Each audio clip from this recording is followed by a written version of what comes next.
আর আলুর চিপস খাবে। তো এখানে দাঁড়াও সুন্দর করে।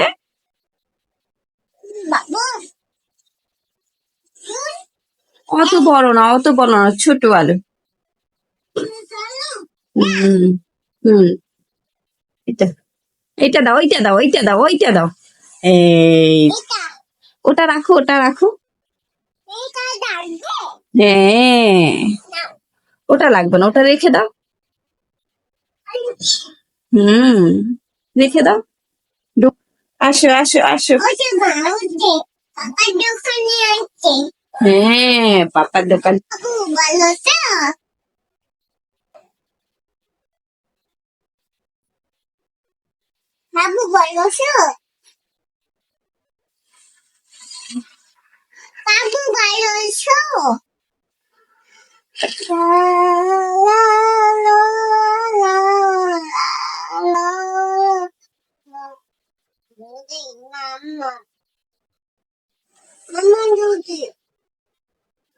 আসসালামু আলাইকুম, কেমন আছেন আপু ভাইরা? আশা করি সবাই ভালো আছেন।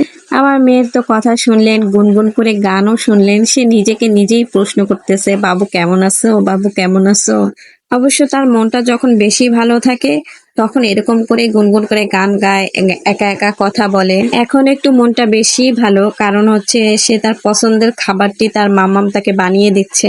রাদিফা বাহিরের চিপস এগুলো তেমন একটা বেশি পছন্দ করে না, যদিও কিনে দেয় কেউ তাহলে অতটা বেশি খায় না। তবে বাসার যে চিপস ফ্রাইটা করে দেই ওইটা অনেক বেশি পছন্দ করে। সামান্য একটু নুডলসের মশলা দিয়ে দেই, বেশি দিলে ও ঝালে খেতে পারে না। মানে ভাজাটা যখন হয়ে যায় তারপরে আমি নুডলসের মশলাটা একটু হালকা ছিটিয়ে দিই। আর এদিকে আমি আলুটা সুন্দরভাবে কেটে নিচ্ছি। আলুটা কাটা দেখলে আপনারা বুঝতে পারবেন আমি কিভাবে আলুটা কেটে নিয়েছি। একদম পাতলা করে কেটে নিয়েছি। তবে আজকে একটু অন্যরকম ভাবে ভিন্ন স্বাদে বাবুকে আলুর চিপসটা তৈরি করে দিব। তবে ও আলু সিদ্ধ বলুন, তারপর আলু একটু হালকা লবণ দিয়েও যদি আমি সিদ্ধ করে দেই বা আলু রান্না করে দেই তাহলে ওটা অনেক বেশি খায়। আমি এখানে ছোট একটা আলু নিয়েছি, আপনারা দেখছেন। আর আমি এখানে একটু অন্যরকম ভাবে আজকেই বললাম যে বানাবো, তাই আমি এখানে 3টা ছোট ছোট টুথপিক নিয়েছি। আলুটাকে একটু ভাঁজ করে টুথপিকের ভিতরে ঢুকিয়ে নিচ্ছি। এই যে দেখুন কিভাবে আমি ঢুকিয়ে নিচ্ছি।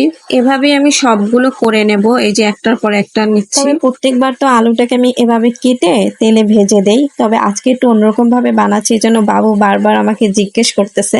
তবে ও খুব খুশি হইতেছে যে আমি এটা বানিয়ে দিচ্ছি। বাবু একটু ভাজা পোড়া বেশি পছন্দ করে, যেমন আলুর চিপসটা, পেঁয়াজুটা, বেগুনিটা এগুলো অনেক বেশি পছন্দ করে। আর অন্যান্য খাবার তো আছে, চকলেট, জুস, এগুলো তো বাচ্চাদের পছন্দের খাবারই। আমি আমার মেয়েকে বা এরকমের বাচ্চাদের এই প্রথম দেখলাম যে যারা বাহিরের চিপস তেমন একটা খায় না। তবে আমার মেয়ে একদমই খায় না, কিনা ঘরের বানানো আলুর চিপস পছন্দ করে। আর এভাবে আমি সবগুলো তৈরি করে দিলাম, একটা ফুলের মতো তৈরি হয়েছে। তবে বানানোর আগে আমি একটু মশলা দিয়ে এটাকে ভাজবো, তাই আমি এখানে সামান্য পরিমাণে আটা নিয়েছি, তারপরে নুডলসের মশলা নিয়েছি, আর সাথে বিট লবণ তো আছেই। তবে আমি ঝালের পরিমাণটা কম নেব, এই জন্য নুডলসের মশলাটা খুবই কম পরিমাণে নিলাম। আর এই তো এটাকে আমি আমার পরিমাণ মতো পানি নিয়ে মেখে নিলাম। আর এখানে আমি তৈল গরম করার জন্য রেখে দিলাম। তৈলটা গরম হয়ে গেলে আমি এটাকে দিয়ে দেবো। আর আমি মশলাটা দিয়ে ভালোভাবে আলুটাকে একদম ভিজিয়ে ভিজিয়ে একদম চুবিয়ে চুবিয়ে সবকিছু করে নিচ্ছি, কোনো রকম যেন ফাঁকা না থাকে।